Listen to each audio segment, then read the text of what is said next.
Halo teman-teman semuanya. Sekarang tanggal 1 November, hari Jumat, jam 4:07 sore di New York. Kita bertemu kembali di kuliah spiritual. Kali ini saya akan membahas satu hal yang menarik. Kemarin materi ini sempat dibahas di Basic Membership. Kali ini saya akan sharingkan ini di kuliah spiritual agar teman-teman juga bisa sama-sama belajar. Karena materi ini sangat-sangat menarik. Oke, tanpa berpanjang lebar lagi, mari kita akan mulai. Siapkan pulpen dan kertasnya ya. Bagi teman-teman yang ikut kelas basic membership, ini adalah kelanjutan dari cerita kita di kelas basic ya. Jangan khawatir bagi teman-teman yang mungkin nggak ikut kelas basic, saya akan coba untuk menambahkan intronya dulu agar bisa mengejar materinya.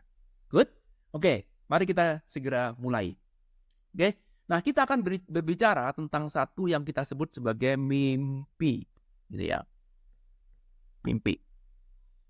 Jadi kalau kita ngomong spiritual, yang namanya mimpi itu adalah satu hal yang nggak akan ada habisnya, karena seperti mimpi ini seperti bocoran apa ya?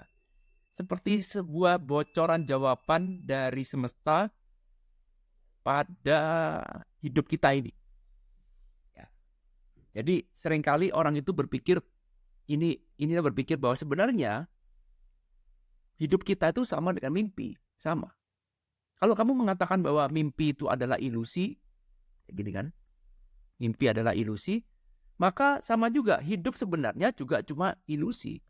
Nah, dasar berpikirnya apa kok dikatakan ilusi? Sederhana aja. Ya. Ketika di dalam mimpi, saya kemarin malam mimpi, dikasih teman saya berlian misalkan. Misalkan saya di sini dikasih berlian, kecil berliannya, tapi berlian ini sangat langka sehingga kalau dijual, wah nilainya bisa sampai ratusan miliar. Nah, teman saya ngasih nih di dalam mimpi itu, ya mimpi ya. Ya teman saya ngasih, lalu kemudian nih bawa nih berlian ini. Nanti berlian ini bisa kamu pakai buat beli pesawat pribadi. Oh ya udah, saya kepingin banget nih punya pesawat pribadi. Lalu kemudian ketika beker saya bunyi, ding ding ding ding ding ding, saya bangun. Loh, mana berliannya? Tadi saya ingat betul loh, saya pegang loh berliannya. Mana? Gak bisa. Ya, berlian ini adalah materi yang ada di dalam mimpi saya. Sehingga nggak bisa dibawa dalam hidup nyata. Betul? Ya, jadi misalkan kita ngomong hidup nyata di sini, ya itu nggak bisa ketika kita berpindah alam, ya namanya. Nggak bisa. Materi ini nggak ada yang bisa dibawa. Mau sekecil apapun, mau sebesar apapun, tetap semuanya nggak bisa kita bawa. Yang bisa kita bawa adalah cuman pengalaman. Setuju nggak? Yang kita bawa pengalamannya. Pengalamannya bisa kita bawa. Saya bisa bangun tidur lalu kemudian saya cerita, tadi malam gue mimpi loh. Mimpi dikasih sama temen gue berlian. Wah ini berlian ini sangat berharga, tapi sayangnya nggak bisa gue bawa. Ya, yang dibawa cuma satu adalah experience. Atas dasar itulah kemudian karena kamu nggak bisa membawa apapun dalam mimpi, maka kita mengatakan mimpi itu cuma ilusi. Itu cuma hayalan, tidak nyata. Karena tidak bisa dibawa ke alam kita. Oke. Nah, kenapa hidup kita sekarang ini kita sebut sebagai juga mimpi? Sama juga. Ketika nanti kamu hidup, kamu akan ketika nanti kamu mati ya. Ketika kamu nanti mati, apapun yang ada dalam hidup ini, semua materi yang ada dalam hidup ini, gak akan bisa dibawa ke alam lain nanti ya kita nggak tahu di mana. Ya. Pada saat nanti kita mati, kita akan terbangun. Sama seperti nanti mimpi. Ketika tadi saya bermimpi, beker saya berbunyi, gini, saya bangun, maka saya mati dalam mimpi saya, betul nggak? Ya, jadi saya mati dalam mimpi saya terbangun dalam alam lain. Ya, alam saya sekarang. Ya, jadi tadi saya bermimpi di nomor 1, saya terbangun di nomor 2. Nah, demikian juga nanti ketika saya mati, saya akan terbangun di alam nomor 3. Ya, saya nggak tahu di mana. Kita semua nggak ada yang tahu. Oke, tetapi pada saat nanti saya mati, ya, keluar dari alam 2 pindah ke alam 3, apa ada barang di alam 2 yang bisa saya bawa?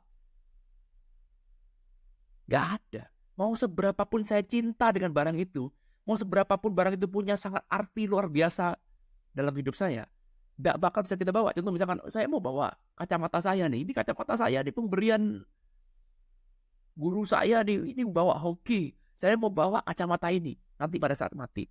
Nggak bisa. Yang bisa kita bawa cuma satu, sama. Yang kita bawa adalah cuma satu, adalah experience. Bahwa saya dalam hidup itu pernah melakukan A, pernah melakukan B, pernah mengalami kejadian apa, ini semuanya adalah di experience. Sama. Itu tadi sebabnya kenapa saya katakan bahwa mimpi itu seperti bocoran. Ini loh yang terjadi. Kalau kamu mengatakan mimpi itu tidak nyata, jangan-jangan hidup ini juga tidak nyata. Karena apa? Ada kemiripan. Standar berpikirnya nyata tidak nyata. Materi yang ada di dalam dunia satu nggak bisa dibawa ke dalam dunia dua. Oke, 1, 2, 3. Demikian juga materi yang ada dalam dunia dua yang kita bangga-banggakan, yang kita pertaruhkan semua hidup kita untuk mengejar materi itu, tidak bisa kita bawa ke dalam dunia 3. Good? Ya, bisa dipahami nggak? Itulah sebabnya kenapa hidup kita itu mungkin juga cuma ilusi, mungkin tidak nyata. Segala sesuatu akan tampak nyata, kelihatannya nyata, tapi sebenarnya tidak nyata. Sama juga ketika saya bermimpi kemarin, bertemu dengan teman saya, dikasih berlian. Pada saat saya ada dalam mimpi itu, nyata nggak itu? Nyata. Sehingga ketika saya dalam mimpi itu marah, senang, sedih, ketawa, semua itu nyata pada saat saya mengalaminya.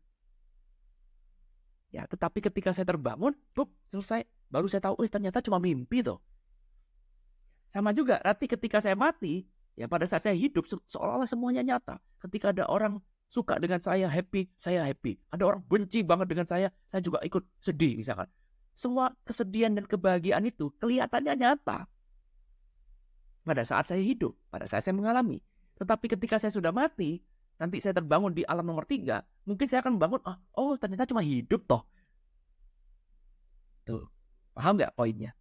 Pola berpikirnya. Inilah yang mau digugah dari dunia spiritual. Ya, kalau selama ini kamu terlalu melekat pada hidup, sama seperti kalau saya terlalu melekat ketika saya mimpi di sini, kemudian saya terlalu melekat pada mimpi saya, maka seolah-olah seperti mimpi saya ini nyata, benar nggak? Seolah-olah.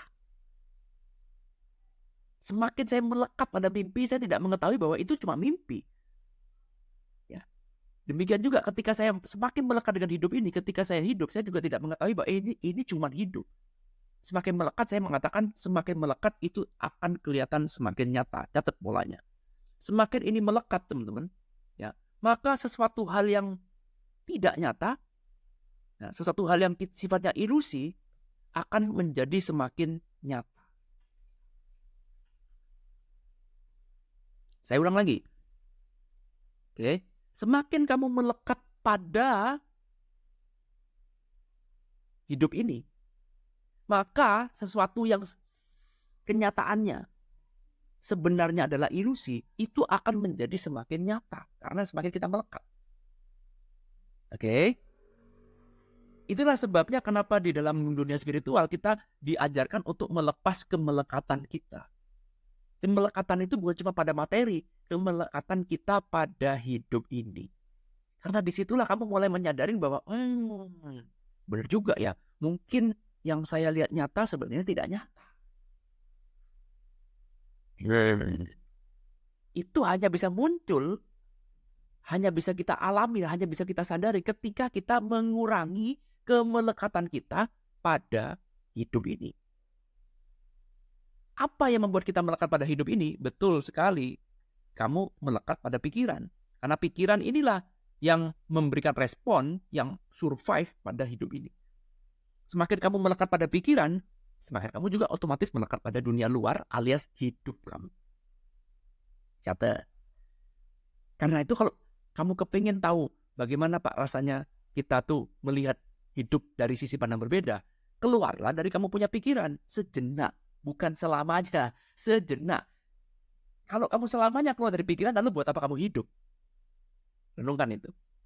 Jadi kita hidup ini memang untuk mengalami sesuatu. Coba renungkan ya. Jadi kita hidup ini memang tujuannya adalah untuk mengalami sesuatu. Sama juga dengan kenapa kamu bermimpi. Kenapa kamu bermimpi? Untuk mengalami sesuatu. Oke. Nah, supaya kamu mengalami sesuatu, maka kamu harus mengalami namanya ketidaksempurnaan atau kamu mengalami namanya kekurangan alias lack. Harus, teman-teman. Tanpa ada kekurangan, kamu tidak bisa mengalami sesuatu.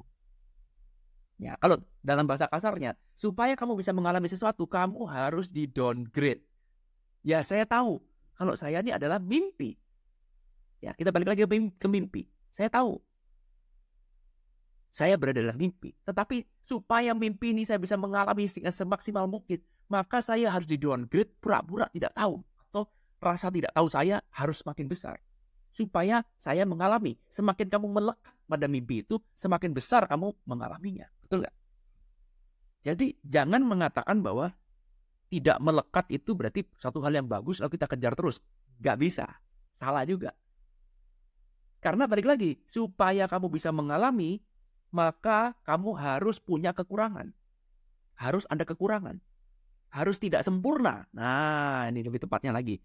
Harus mengalami sesuatu yang tidak sempurna. Kamu yang sudah sempurna, kamu harus tidak sempurnakan. Dikurangi rasa sempurna kamu.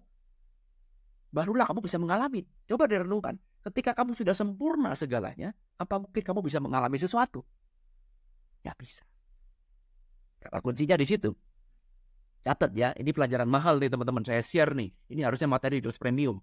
Saya share di kuliah spiritual. Kalau teman-teman tidak mencatat, ya rugi sendiri. Ya ini materi yang sangat-sangat mahal. Oke? Butuh perenungan panjang untuk bisa mencapai ke sini.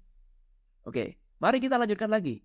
Filosofi dari mimpi. Oke? Nah, perhatikan. Kalau saya tanya lagi, siapakah yang menciptakan mimpi ini? Siapa yang jadi pencipta dalam mimpi ini?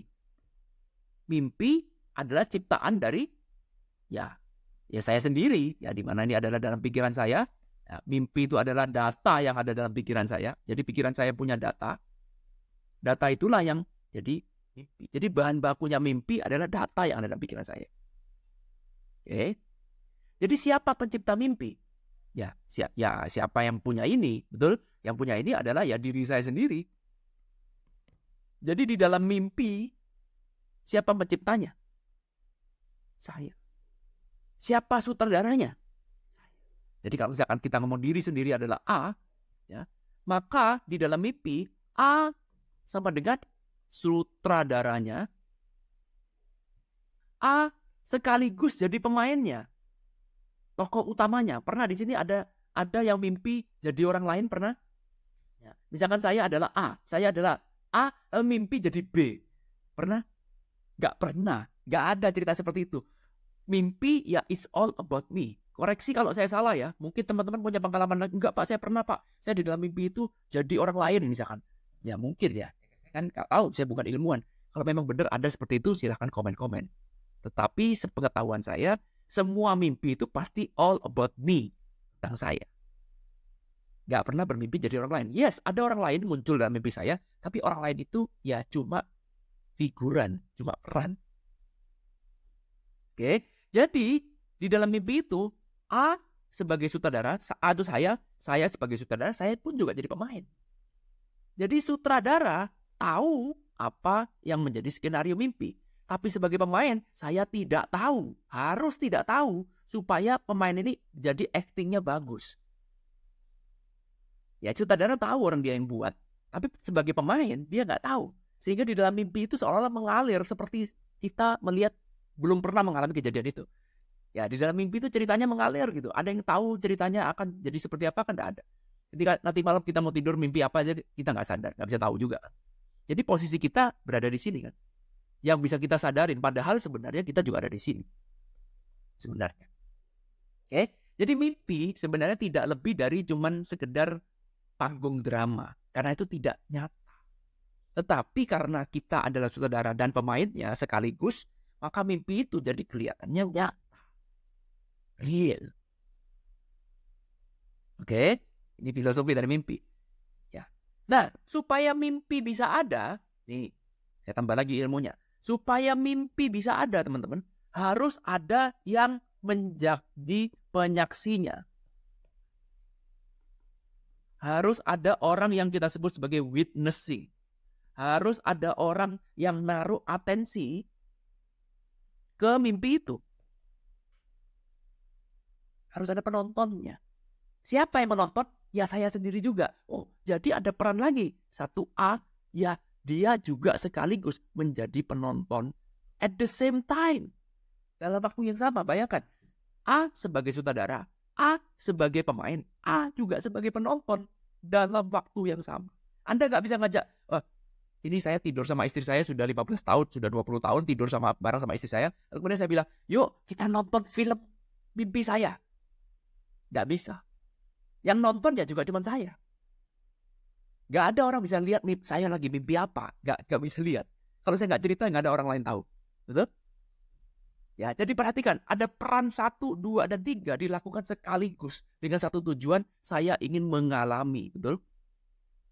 Semua ini, peran sebagai 1, 2, dan 3. Semuanya satu tujuan, yaitu adalah saya ingin mengalami. Sama persis seperti kamu nonton bioskop, kamu ingin mengalami di dalam bioskop. Nah, perhatikan, harus ada witness-nya ya. Witness ini adalah peran sangat penting. Artinya nomor 3, harus ada penontonnya. Kalau tidak ada penontonnya, mimpi itu tidak akan terjadi. Oke? Paham ya? Harus ada penonton.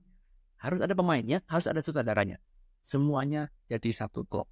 Tapi kalau ditanya, mana Pak yang paling penting? Yang paling penting adalah yang nomor 3, yang paling vital. Ya. Sehingga kalau ditanya, who you really are, ya sebagai penontonnya. Ya, ini apakah sebuah halusinasi atau sebuah khayalan atau omongan ngedabrus, omongan yang nggak ada cenderungannya dari saya? Enggak juga, karena ada penelitiannya. Penelitian itu disebut dengan double slit experiment. Ya, double slit experiment mengatakan bahwa elektron akan bertingkah laku sebagai wave atau bertingkah laku sebagai partikel tergantung dari siapa yang naruh perhatian. Begitu ada perhatian, dia akan berubah menjadi partikel. Ketika tidak ada atensi, dia akan berubah menjadi wave. Jadi pengaruh dari atensi itu sangat-sangat luar biasa. Kenapa kok kita ngomong elektron? Karena itu ada faktor penyusun terkecil dari materi. Boom. Oke? Jadi kita ini sebenarnya kalau nggak ada yang lihat, itu semua berubah. Asalnya adalah wave. Begitu ada atensi, maka berubah jadi partikel. Sama juga dengan mimpi. Mimpi, ada berapa macam skenario mimpi? Unlimited. Kita sebut 1 triliun skenario. Oke? Kenapa kamu kemarin mimpi yang ini? Kenapa tidak mimpi yang ini? Tidak mimpi yang ini. Kok skenario 1 triliun? Kenapa kamu mimpi nomor 13? Ya, kok tidak mimpi nomor 428? Karena ya, si pemilik atensi sedang taruh skenario di nomor 13. Oke. Lanjut ya. Paham ya? Oke, harus ada atensi. Nah, sekarang saya tanya, bagaimana dengan hidup ini? Sama juga. Kalau kamu tadi mengatakan bahwa hidup sama dengan mimpi, karena kalian kita punya pemikiran di awal hidup sama dengan mimpi, maka sama juga. Hidup ini harus ada penyaksinya. Jadi di dalam hidup ini, kita adalah sutradaranya. Kamu mungkin gak sadarin karena memang kita tidak menyadari itu. Ya, gak nyampe mungkin karena kita asik sebagai pemain. Kita juga adalah pemainnya. Kita juga adalah penontonnya. Nah, pertanyaannya, yang nonton kita siapa ya? Nah, berarti yang sekarang ini kita sedang alami ini ada penontonnya. Penontonnya ya dirimu sendiri. Jadi misalkan ini adalah Irwan, ya ini juga adalah Irwan.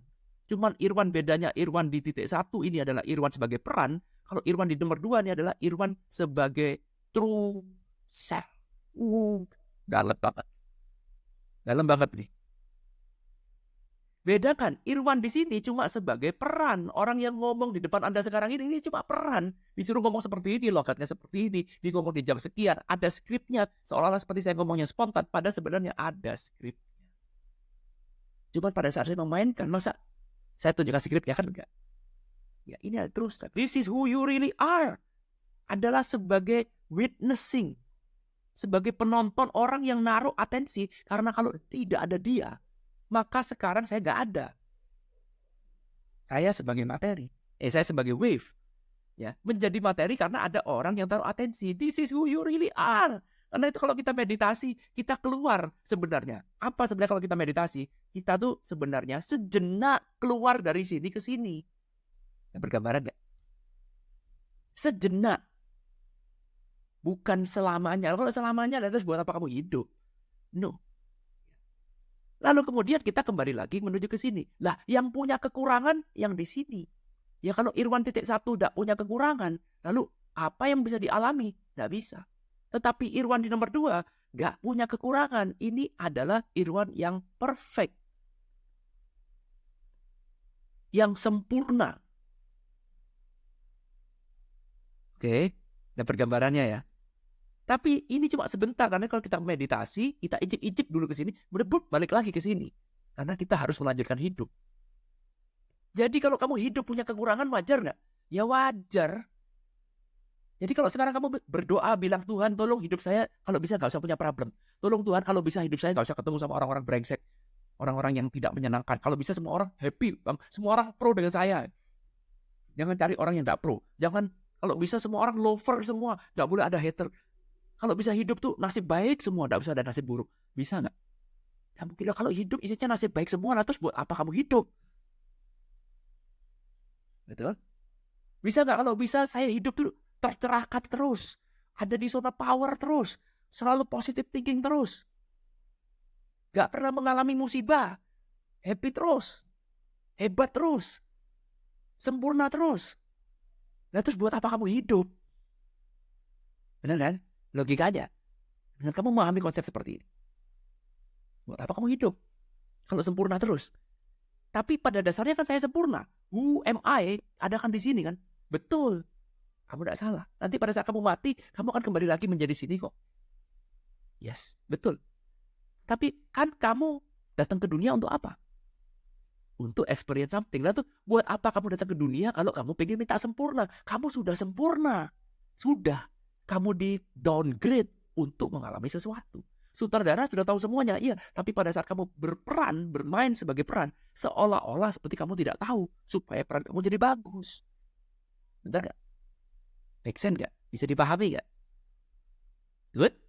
Saya lanjut ya. Sedikit lagi, bagian part terakhir. Oke. Nah sekarang berarti kita sudah mengetahui bahwa hidup kita itu kemungkinan, ya belum tentu benar, kemungkinan. Ini sebenarnya cuma isinya adalah drama, sketsa, situasi. Ada skripnya. Berarti teman-teman di sini, kalau ada orang yang datang dalam hidup kamu di sini, siapapun dia yang datang dalam hidup ini juga sama. Ini adalah cuman kalau di dalam peran itu kamu diharuskan untuk mencintai orang itu, ya kamu cintai. Ya ada yang perannya sebagai anak kamu, ada yang perannya jadi orang tua kamu, ada yang perannya jadi tetangga kamu, ada yang perannya jadi musuh kamu, ada jadi murid kamu, ada jadi gurumu, macam-macam semua. Tapi semua itu cuma peran. Sehingga kalau sekarang saya benci ataupun cinta, saya tulis gini, apakah rasa cinta saya dan rasa benci saya itu nyata? Nyata dalam arti ada di sini ya. Sisi pandangnya sini. True nyata, karena semua yang true ada di sini. True nyata apa enggak? Ya, sisi pandangnya dari sini, bukan dari sini ya. Dari titik nomor C, bukan di titik nomor D. Oke, saya coba untuk pahami. Kalau dari sisi pandang D, yes, nyata. Dari sisi pandang C. Karena who you really are di sini. Dari sisi pandang C nyata enggak? Enggak nyata, ini cuma semuanya cuma acting. Inilah yang disebut dengan pencerahan, teman-teman. Orang yang tercerahkan tahu bahwa apa yang saya lakukan ini tidak nyata, tetapi tetap saya lakukan. Saya lakukan ini dengan sepenuh hati. Itulah sebabnya kenapa orang yang tercerahkan tidak mau melakukan judgement atau mengurangi judgement, karena apa yang mau kita judge kalau semuanya tidak nyata, tetapi tetap saya lakukan karena itu tuntutan dari peran. Bukan kemudian saya tahu lalu kemudian saya mau jadi sutradara, saya nggak mau lagi begitu. Nggak, tetap sama. Ya. Oke, sampai sini dulu ya teman-teman ya. Ini kalau dilanjutkan lagi agak berbahaya, mepet-mepet ke arah yang ya gitu deh. Mungkin lebih baik kita lanjutkan lagi ini di kelas premium aja. Nah di sini kita perlu sedikit sensor, tapi saya yakin teman-teman udah dapat poinnya apa. Poinnya apa? Bahwa di dunia ini tidak ada namanya peran yang positif atau peran yang negatif, karena semuanya itu semu. Nggak ada. Nggak ada namanya kebencian absolut, cinta absolut, nggak ada. Sekarang saya benci, besok jadi cinta, bisa. Sekarang saya cinta, besok jadi benci, ya bisa juga. Jadi semuanya cuma peran, kita tahu. Nggak ada namanya positif dan negatif, tidak ada yang namanya everlasting. Nggak ada, teman-teman. Nggak ada. Semuanya di sini ada cuman temporary, alias semuanya cuma sementara. Ya, saya jadi teman kamu sekarang, besok saya bisa jadi musuh kamu. Ya bisa. Sekarang saya musuh kamu, besok jadi teman saya. Ya bisa. Semuanya serba temporary dan semuanya adalah part of the game. Part of the game, teman. Kita semua masing-masing menjalankan peran kita. Ya karena itu kalau peran kamu bisa salah, bisa aja kamu di sini perannya salah, bisa. Saya bikin tulisan di Practical Bono bicara tentang hati nurani. Nah, kebanyakan orang kalau kita ngomong hati nurani, ya orang berpikir hati nurani pasti baik. Ini kan, ya sudah saya bahas di kelas basic kemarin. Enggak juga. Ya karena baik atau buruk ini kan judgment, bener gak? Ini kan judgment. Apakah hati nurani baik? Enggak, hati nurani itu ya netral. Ini yang paling benar. Karena rasa baik dan burukmu ini tergantung dari sisi pandang kamu, kamu melihatnya. Balik-balik lagi, kalau kamu bilang hati nurani pasti baik, berarti kan kamu ke arah judgment. Hati nurani membalanskan semuanya. Sehingga kamu berperan sesuai dengan peranmu. Apa ada peran yang buruk, apa ada peran yang baik? Gak ada. Apa ada namanya superhero? Apa ada namanya bajingan? Gak ada. Tetapi superhero dan bajingan harus ada. Tetapi apakah ada real superhero? Apakah superhero benar-benar baik? Enggak. Itu semuanya adalah tuntutan dari film yang harus dilakukan. Good. Semoga ini bisa memberikan insight teman-teman. Jadi mungkin saya kasih judul video ini adalah filosofi dari mimpi. Jadi kita belajar banyak dari mimpi karena memang pada dasarnya mimpi itu bocoran, betul-betul bocoran. Satu hal yang nggak bisa kita remehkan. Kalau kamu cuma mengatakan mimpi seperti bunga tidur, nah di dalam video ini saya akan ajak kamu berpikir mimpi, menganalisa mimpi, memasukkan filosofi mimpi ke arah yang jauh lebih dalam lagi. Oke, bagaimana pendapat teman-teman semuanya tentang video ini? Ya, silakan komen-komen di bawah. Kalau memang suka dengan video ini ya di like, kalau tidak suka ya sudah, lupakan aja. Oke? Thank you udah nonton video ini, sampai ketemu lagi di kuliah spiritual selanjutnya. Thank you, I love you all, bye.